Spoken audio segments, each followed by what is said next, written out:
Good afternoon. My name is Carlos Heller. I'm from Skybox, and I'm with the company for roughly 1.5 years, and I have the pleasure to introduce you in a live demo to what Skybox can do for your company and where we see the value of the product. I will start with a raw summary, what we do and how we try to achieve our goals, and then I'll take you through the modules with some examples. Unfortunately, the product is so heavy, complex, with features loaded that we can't drill down in all of them. So I will probably pick up 3 or 4 of them. If you have any questions how it works and what I'm showing you here, so if I cannot make it clear, please let me know. So first of all, this is the module called Firewall Assurance. Basically, firewall and network assurance are picking up the network configuration from all of your network entities, from layer 2 and layer 3 devices. So we are connecting to either the management system or to the device itself. It depends on how you set it up and how you want us to do it. We can also do offline imports. So we read the config, we parse the config, we understand the switches, we're doing some checks like health checks and hardening checks and a couple of things, vendor dependent, vendor independent for best security practices, things like this. And then we're incorporating these firewalls or these entities and network elements into our model, into our network model. What that means, you will see in a couple of minutes when I show you the network map, right? So basically, we understand the firewalls, we understand the policies on it. We can do some compliance checks on it, which means you tell us what's your preferred security matrix, who is allowed to talk to whom, and we're checking your wishful thinking against the reality, which is on your firewalls or on your access routers. And we're telling you exactly where's a compliance violation here, right? So that you probably say zone A is not allowed to talk to zone B, but we see a policy allowing port 80. We would show you that and would show that as a violation so that you can drill down into the policies and can map your compliance needs to the real world. So that's one thing we do. We do rule and object usage. We show you where the firewall is being used and how it's being used, what policy it sees, what hits count, what the objects mean, and how they are being used. So you can drill down your policies and you can make your policy set much more tighter than without us, and your policy will shrink over time, right, and gets more stringent and leaves less holes open for attackers. So basically, that's what firewall assurance is doing. And it's also that network assurance is doing the same for your network gear, and we do understand routing, and that's a very, very unique feature here. So basically, we do understand your complete network. When I say the complete network, that means really we are drawing you a network map, and let me show you how it looks like. So we go into network mode here, okay? So basically, I need to make it a little bit, yeah, that's okay. So we say your boss walks in the morning and she says, well, on the latest security news ticker, I've seen there's a new virus breaking out, right? Or somebody from Euro 1 hacks your desktop right now. And he's using random ports, which would be nightmare, right? Random ports attacks from outside. So how are we protected? What kind of ports are open from the internet to our whatever entity or target in our network? So basically, when I ask my customers, most of them would say it takes me ages to figure out, even if you're multi-homed, right? If you have 3, 4, 5, 6 gateways pointing out, having thousands of rules, you probably don't know what kind of traffic is allowed and whatnot. So basically, let's say we call this thing here Internet Perimeter Cloud. Okay, we select this as the source. Okay, we say to any destination inside the network. It doesn't matter, to any destination inside your network. And we say, okay, that's our query, and we run the analyze. It takes a second, and you see we're having here accessible destinations. So we also would show you when it's being blocked, right? I need to pick the right map. Some customers, they want to have more than one network map because of sizing and visibility and manageability. This is a small demo network, so we choose the overall view. And it basically shows you the map here of your network, okay? I'm going to kick that away here. It shows you what is the result of your query. So basically, we can say 768 IPs are reachable from the outside on one TCP port. That's 21 in this case here. It could be multiple ports. So let's check for one here. Let's say, well, this is in Paris, a couple of development servers, okay? You're going to pick this one up here, and you see a graphical representation from your source to the destination, okay? You can zoom in, zoom out as you like. You can shuffle the elements around if you want to. So basically you see from the source to the destination the path. So every party here involved is touching your packet and maybe manipulating it with policy-based routing or NAT or whatever, okay? Or putting it into a tunnel, yada, yada, yada, whatever happens. So this is your graphical representation. By the way, you can choose here from source, set as destination, things like this. So you can change the query here on the fly. You don't need to go into the window I've shown you. And this is basically a text or table representation of it. And now the cool stuff comes. When I click on this here, so from the main firewall, I do have policy number 8 is responsible for letting that traffic in, right, on port 21. So I can go into the policy set here, can take a look, and I can modify, delete, or add a new policy here virtually. We don't provision on the firewall. And then I can see the result of my query, right? I run the query again, and I can see if I might stop the attack, or might stop unwanted traffic from outside with that modification of the firewall rule set, okay? Or even if you say, well, sometimes we even don't want the firewall to do the job. We want to create a black hole on the routing table, right? So we just want to put the traffic to /def0. So we can even go, and when you close this, you click on the interface of one of your routers, okay? So you can go into the routing table here, and you can say, okay, new remove modify, so you can modify the routing table here. Doesn't matter, it's OSPF, BGP, MPLS, whatever, we understand it all, okay? And you push it back into our system, into what we call the what-if model, so the part you play with, okay? And then you see the result. You also can do nasty things like policy-based routing or NAT tables. So basically you say, well, this traffic can go in, but I want to route it to a kind of a traffic cleaner, kind of a sandboxing system, kind of an additional IPS, right? So you can reroute the traffic from here, and you can see how the traffic would behave by just running the query again. So the big advantage here in case of an emergency is what I call is to avoid the headless chicken syndrome, right? So in case of an attack, people tend to run around and they try to configure, they don't document, they just roll out the changes, and all of a sudden something works, other parts are broken, and everybody has the hands off the keyboard and said, wasn't me. So here you have a tool actually to prove and show that the modification you're going to do on your network is correct, it's stopping or doing whatever you want to do, and it's documented. You can roll back. You always can compare this what-if model against what we call the life model, the actual model of your network. So I think that's kind of a cool feature, the network map and the analyzing function behind it. Customers use it heavily, also in SOCs, where customer will call up and say, the employee calls up the SOC and say, I can't reach that destination, right? And they just put the query in and say, hey, here, it's not routing, it's not the firewall, it's I don't know, switch is broken or something like this, right? So you also see here, this is an example with accessible destinations, but you also would see blocked destinations, right? If I would switch here and go to a blocked section, I pick whatever comes up here, right? Probably it shows me, yep, it shows me where it's being blocked on what firewall, okay? So you easily can figure out if the guy is right on the phone or it's just mistyping his IP address, full qualified domain name or IP address, whatever you want to go to. So that's one part, I think, which is a cool feature and very, very, very helpful during your day-to-day operations and security planning. What you also can do is here, if you're working in a bigger environment, like big enterprise or banking environment, something like this, and somebody walks in and tells you, well, we're going to buy this little branch office here from another company, we need to connect those two networks. So basically you have an Ethernet cable and you have an Ethernet box and you need to plug it in, right?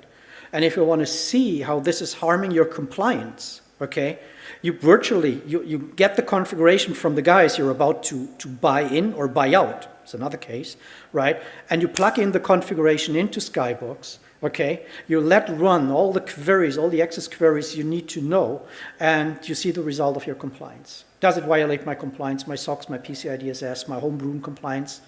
And that's kind of a cool feature, right? So when you aggregate or separate networks, so you can use as because of the offline import function. Any questions so far? I'm rushing through it, so no questions. Okay, so this is basically firewall analyze or firewall assurance. The same applies to network assurance. That's kind of easy understanding, right? It's all about security and networking and stuff like this. So another cool feature is vulnerability control. And when Skybox approached me, that was really the feature that caught my attention, because I was a couple of years with McAfee and we always were talking about proactive security. I mean, what does proactive mean, right? I mean, if you're lucky, it's before the incident, right? So you know what's coming up next. And this is what we try to tell and show the customer here. So as I said, we're reading in firewalls, we're reading in load balancers, IPS systems, whatever there is, switches, routers. We also read in your SCCM or CMDB, or so-called, in brackets, asset database, right? We do understand your complete network and the configuration of your endpoints. We know exactly what kind of services are running there. We know exactly what kind of software is installed because of the SCCM gives it back, or your CMDB, right? So we actually know what's installed, and we have called a dictionary with all of the vulnerabilities built into Skybox, which is being updated every night, or sometimes in emergency cases a couple of times per day you can update it. So we have all of the newest and top priority vulnerabilities in Skybox here. Currently something like 60K for, I think, about 10 to 15,000 products which are in the wild. Okay, we're connected to the vendor bulletins like Microsoft, like Adobe's, like Oracle, things like this, Red Hat Satellite, stuff like this. And what we do is we assume things, and we prove things. We're much better in this than your vulnerability scanner. You could say, well, I get this results from my scanner. Well, that's true partially. You get it when you scan, right? How often do most customers scan? Once a month. So there are 30 to 31 days in between where someone could put a patch on the system for Adobe for a security hole or a vulnerability, right? And 3 days later, it turns out that didn't catch the bug, right? And out of the sudden, you still have the vulnerability, but your scanner runs in 15 days or 20 days. So we would show you that vulnerability on the very next day as soon as it pops up in the public CVE dictionary. Because we're connected to it and we see it and we know, okay, this software is installed on your client actually, and it has the patch, but this patch doesn't fix it, for instance. So we would show you that on the very next day. We have a couple of views here on how to show data, right? So let's start with the Discovery Center here. From the Discovery Center, we go here and we go into the analytics stuff, right? We show you the structure of your organization. So basically, we are putting your assets and your networks into entities as you define it. We say, well, this is Europe, this is USA, this is Latin America, or this is Budapest, this is Prague, this is Kiev. I don't know. It's your choice. It can also be network zones. So we are giving you here a graphical representation of your org chart, how you want to define it. And we show you in the Discovery Center all of the participation in terms of how vulnerable is this part of the network. The more it tends to go to the red, the more problems you have here, okay? So basically, when you go in, unfortunately the screen resolution is a little bit shaky here. You could say, oh, come on. I go into Europe here, and I want to see all of the Adobe vulnerabilities. So you click on it, and you get a list inside of Europe, okay, of all of the vulnerabilities, European operations here. So come on. And you do see inside Europe, the development department, God bless you, the development department here has 77 assets which have a vulnerability with probably something between medium and high criticality. Okay, so you can drill down deeper here into it. You can get a lot of trends and visibilities and lists and stuff like what assets are associated to it, what security bullets are in this part of the network. So you can click on it. You can see the vulnerability occurrences, which means what gear is involved. Okay, so you see here it's a Windows PC, you see the asset name of it, you see the IP address, you see the Windows, the service which is affected here. So you get a bunch of information, basically, according to the vulnerability status here. And now some people could say and raise their hand and say, well, how can I manage this? I mean, if I have a network with 10,000 elements, and each of those elements has 2 vulnerabilities, I'm ending up with 20,000 vulnerabilities, right? We only show, first of all, the stuff which is important to your network. You will not find a vulnerability here which is not occurring in your network. Also, you would not see a vulnerability as direct exposable if there isn't a countermeasurement in place. If there is an IPS system in front of the boxes here, of these Windows servers, we would not show this as an exposure someone could leverage. So it really drills it down, it really reduces it and nails it down to the assets which are most important to you.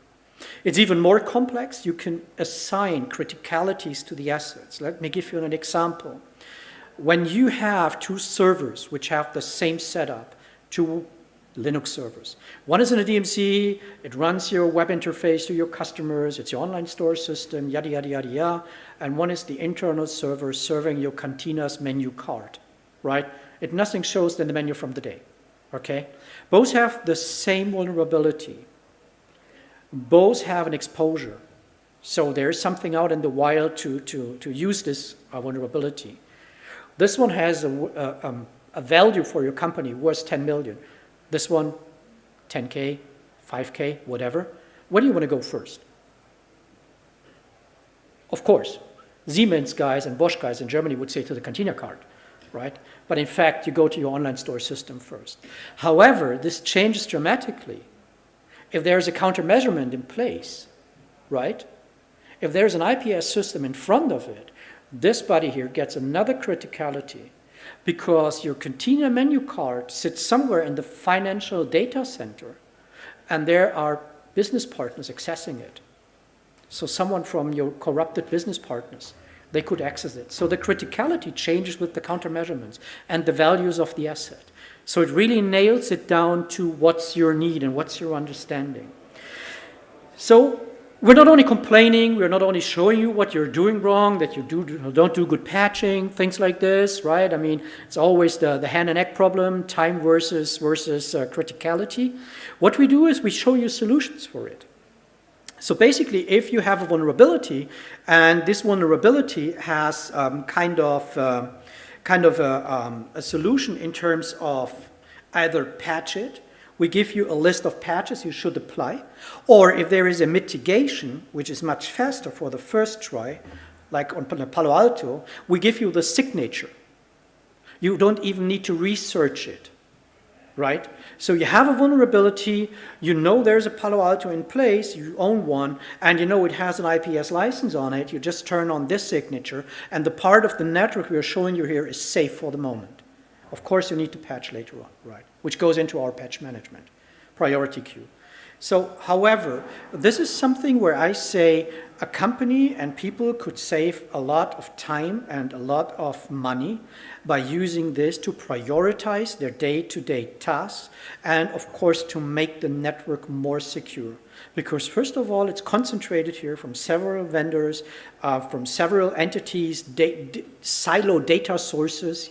We consolidate all this data into one big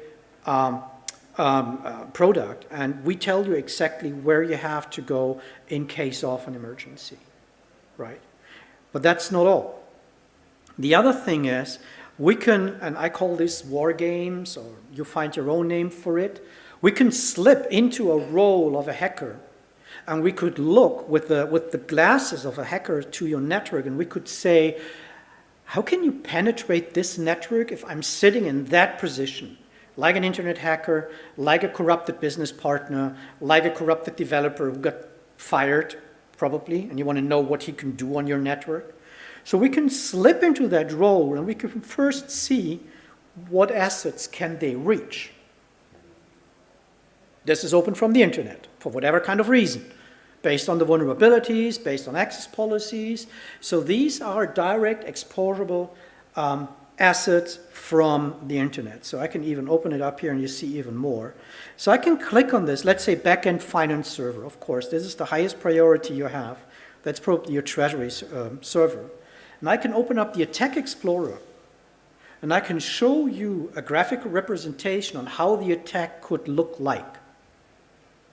This is by leveraging all of the vulnerabilities you have in the way from the internet to the target. Sometimes it's easy, sometimes it's really, really worse. This is human attack, first of all. That's the first information you get. So somebody needs to sit in front of it, right? So you cannot do it via script because you need to see the output, which varies, and you need to act with brain, human brain, and not by script kiddie. It's very likely that this attack is being used because there is an exposure already on the market. So we mark it in our database as there is something you can use. And that are the rights you will get on the target host. Here it is root, worst case. So basically you click on this, then you click on the path. And by clicking on the path, you see the vulnerabilities. In this one, we do have 4, okay? So one could say, by looking at this, on our DMC web server, there's a Microsoft Net Framework vulnerability, okay, on port 80, TCP, which is open, firewall let it pass through. So, and one could access this, and he could use that exposure to get these kind of achievements, right? So this is the implementation, that's the asset, that's the service, the port, the CVE number, the discovery method, how did we know, or how do we know about it? In this case, we did read in your scan results, so we incorporate our system into the scanners, okay? And then we say it's critical. The achievement is that somebody gets a user control over it. It's a description about what is going on with this attack here. And when you're breaking in here, so you use this one to break in here, now you're in the DMC, you click on the DMC, and now you have 13 vulnerabilities in front of you. Okay, so we started here with 4 to go into the DMC. And now we do have 13 inside, which is a different number, of course. So first of all, you are behind the first and second line of defense, which most likely sits in your DMC, like your firewall and probably your IPS system, okay? So right now you're in as a hacker. So I could look at this and I see really a large number of vulnerabilities here. So titles, it's a bind, it's Microsoft Net Framework, whatever kind of. You see the vulnerability definitions, okay, so what does it mean? Okay, so you go in, you can click on the details here, asset. So you can also go back here, right, you're in the DMC, come on, you're in the DMC, you can see the ports, and of course you can see all the assets. By the way, each table row can be used to sort the results. You can sort by asset, by IP number, you can sort by service type, and you can do sorting into sorting. You can make it much better visible to people who have a large number of assets to drill it down to just what you need to see, right? So when you're in the DMC and you can leverage those 13 vulnerabilities, you probably break into Europe. 45, okay? That's a large number. So from here to here, you have 45 vulnerabilities. You have 15 assets, okay? From Europe, you can go into this way here, okay? So you see the dependencies here. You see also what kind of results you have. I mean, that's not unimportant, right? If your boss wants to know after a breach what happened and what do I need to announce to the stock, to my customers, to investors, okay? You have a list of the violations here, exactly. Like SOX, like mission critical device has been infected, right? Like the GLBA, like financial information has been leaked out to the internet. Stuff like this. So we give you a good indication of what cost this and what cost it. So, and of course, CIA, confidentiality, integrity, and availability loss in case that's the case. So that was the next feature I wanted to show you. And of course, we do have a threat management and ticket management system inside our software suite to manage all these tickets, right? So do a right mouse click, you click on create ticket, and you send this vulnerability to someone to mitigate this, to do the patching, to release the IPS signature, to do whatever is necessary to protect your network against this known vulnerabilities. Okay? So the third module, or the third big feature I want to show you is Horizon. So that's most likely what I would call let me click on it to prevent the timing out. This is most likely what I would call the CX level view, right? This is what your boss's boss wants to know and wants to see. So basically, we're collecting information from firewall assurance, from network assurance, from vulnerability control, from the threat manager. So we're collecting all of this information and we're bringing it together in this kind of overlay visibility platform, I would call it. So Horizon shows you exactly the same diversification as you have seen in the organizational entities like Asia, Europe, USA, right? But with a much more granular view here. Basically, you can click on those, right? You can go in and you see the result like, oh, okay, here I have 230 assets, okay? I have 2 firewalls and I have a couple of rescue rules. So I do see all of the rules here, which do contain risky ports, or which is a risky policy setup. So basically, this is your day-to-day go-to platform where you check the status of your network, where you want to know, or where you can get the information where to go over the day, how to organize your day in terms of how do I remediate this. You also can use this to see unsecured device information. So this one is green, there's nothing. You do see vulnerability densities, which means what kind of vulnerabilities do I have in this part of the network, and of course, which are having exposures.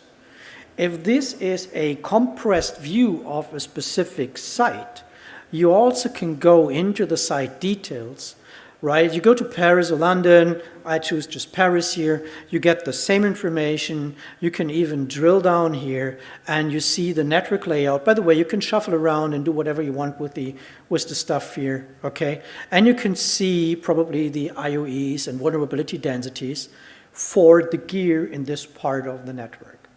So it goes from very high top level view down to the part of the network that's really of interest for you. Okay, so this model has been released in February this year. It comes with no cost, right? I mean, no licensing cost. It's just, it comes with the system. The only thing you need to have is vulnerability control. And we're going to develop this over the next months further, and we will add more features to it, right, to make it even more usable to the end customers. So again, you click on the free site here, just on the desktop, and you go back, or you just decide to go back to the overall overview here. You can, of course, set different filters here. You can say, I want to see everything from the lowest status, or I just want to see the security threshold, very high and critical stuff. So you can make your own filters. You can say what kind of information you want. You can say all, or just the vulnerability exposures are of interest for me. And in the next versions, we're going to add a role and group concept here to nail it down even to user groups so they only see parts of the network, right? Makes all sense? Yes? No? What is he talking about? What was the company name? Okay, do you have any questions?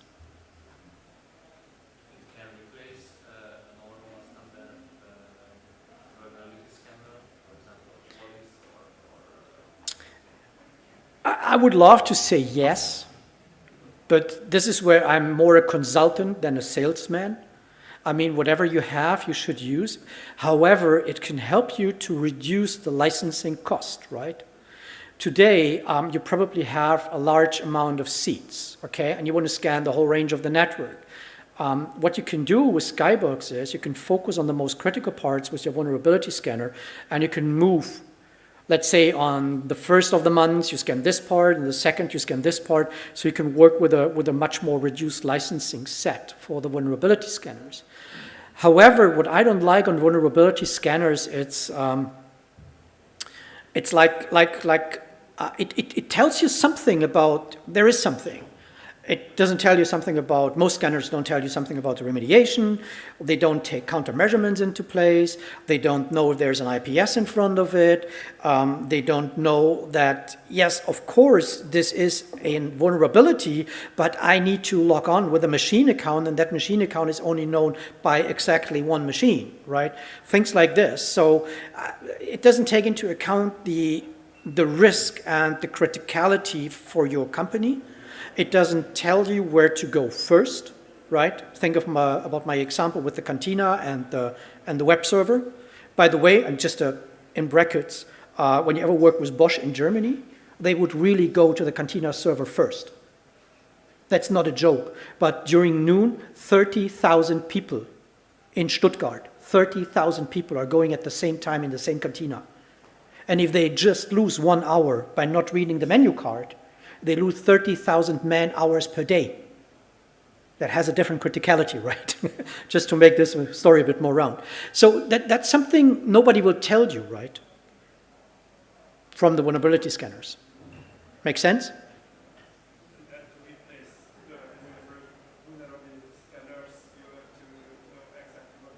Sorry, say it again. You have to know exactly what's on every computer. Yes. Yes. Of course, we are not intrusive, so we don't go on the endpoint, except for some Linux hosts where we query the RPM packages if you don't have an asset database, right? You have to know what's on the endpoint to make an educated guess. That's correct. However, my counterpoint would be, if your organization is large enough that you need security, you should have a database telling you what you have in your organization. Because otherwise you never know for what you do security for, right? We have several customers who have the problem with ROC devices, where they say, well, we need the scanner to just scan the whole network, and then to feedback the result from the scanner into the SCCMs and CMDBs to make those assets visible, right? That's a valid point for a vulnerability scanner as well. But if your company is big enough to think about security, you should have an asset database, right? I would bet a monthly payment that if you have more than 200 Windows servers in your network, you can't tell me what's installed. Yeah, and my point was that you need a perfect database, not just a database. You have to update it every time. Yeah, of course, you need to work on it. Really, I mean, it requires a process, right? It requires a process. Whenever you change something, you need to update something. But this is kind of a discipline. We even haven't talked about the possibility to put this exactly into the change manager, right? This, when you change a rule, okay, you add a new asset, you add a new something. You can do this by using our change management, okay? And you could put into this process, because this is a workflow engine here, okay? So I show it just shortly. So this is a general workflow. So you can put a step in here, right, where you say, well, whenever I create a workflow for a new asset, right? New access updates for a specific new data center, part of the network, and you could create a step here by requiring someone to update the asset or CMDB, asset management or CMDB. So this is kind of a discipline you need to have, of course. Just to make it a little bit more round, because right now I showed it to you. So when you have, or when you use, and that's the most important step in the security change process, you want to have kind of a risk assessment. When you, and I'm going to show you a closed ticket here, that's to me it's the best way to show it to you. So I give you an example. Someone is requesting an access update from a specific part of the network to a specific part of the network, right? This can have some implications with your company. First of all, compliance, right? If the update he's going to request in line with our company rules, like no database access from the DMC to the internal data center, something like this, right? Or in general, no database in the DMC. Rules like this, you need to follow your own rules or SOX or whatever. That's one thing. Second thing is it violating our security matrix, our communication matrix? Like when he's implementing this rule, out of the sudden, someone at the truck driving department, one of the lorry drivers, he can out of the sudden access with his cell phone, which is connected to the company network, the HR department, and you can see the payment of the CEO, right? Or you're out of the sudden hanging your new wireless controller into your finance backend server because there's a typo in the IP address space. Things like this. So you want to have a risk assessment, and that's what we do here. So this is a modify request on this firewall. So someone wants to modify this firewall. He wants this object to be added, okay? So there's an object called application 4, and he wants this part of the network being added. What we do is we run this against the vulnerabilities you have. We run this against the compliance requirements you have. And we give you, I would say, kind of a very good idea. What is the risk coming with it? So we tell you, based on the compliances, that if you do this, you violate the public NIST policies. Just an example. Can be your own policy. Right? You're violating public NIST policy because you don't block Windows NetBIOS anymore. Or you say this is something like a PCI DSS requirement. It tells you that no external card holder should be able to access a data environment.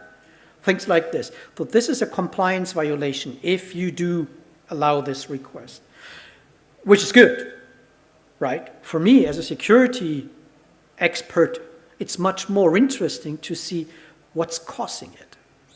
If I implement this rule, what kind of vulnerabilities do I open up, right? And that's what you see here. You've seen vulnerability control showing you the passes, all that fancy stuff, right? When you click here, you go there and you use this one.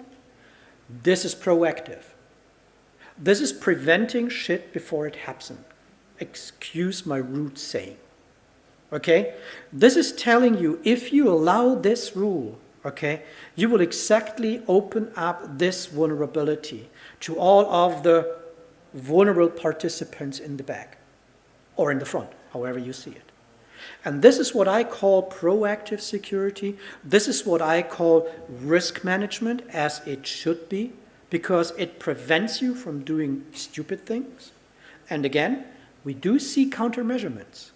If there is a vulnerability, but there is an IPS system or a firewall in front of it, it would not show up here. Okay? Make sense? Any other question? I can talk forever, I mean, if you don't mind.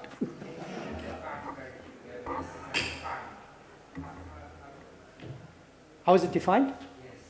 Okay, that's pretty easy. It's a good question, actually. It's pretty easy. Most customers have an Excel sheet, which is most likely an empty table, okay? So we go here in Firewall Assurance, okay? We see here access policies, and there are the templates, okay? So this is, for instance, what I'm using right now here. I didn't do any custom stuff. I used the public ones here. So that basically says no external to partner network access, okay? So you can create a new one. You can say, well, this is a limited access check. I want to make sure that no one can, first of all, this rule needs authentication, for instance. The severity of this rule is being broken, for me, is critical, okay? I would love to see that in the IP addresses, it's a limited scope, and I would say that this is from the network. I give it, come on, 192.168, 1.0.24. So I only want this network here to be allowed. Everything else would be treated as a violation, okay? So this is how you build up the communication matrix. Don't be afraid. If you have an Excel sheet containing all this information, like A can talk to B, C to D, D over port 80, we can import this. Most customers do have something, as long as you can export it in a certain CSV or XML format, we can read it in and we can do the fine-tuning on it. Make sense? Any other questions?